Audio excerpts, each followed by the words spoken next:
Experts are issuing a new warning for this summer about an insect with a sting that feels like a needle, and it only gets worse from there. If you thought murder hornets from a few years back were bad, well, brace yourself for Asian needle ants. ABC's Andrew Dimbert has more on the stinging insect.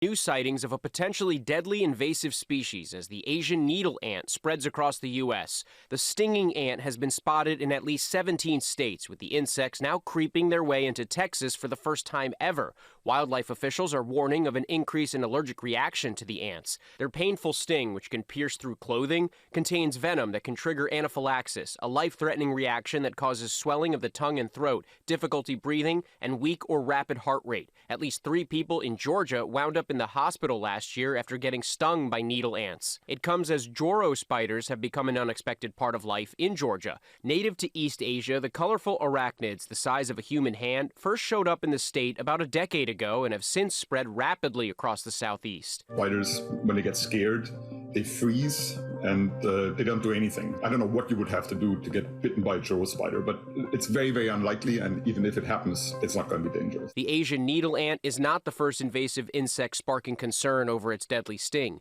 In 2019, the so-called murder hornet was spotted in Washington, the wicked wasp known for its incredibly painful sting as well as its aggression. The mandibles, there we go, you can sort of see them, are pretty large.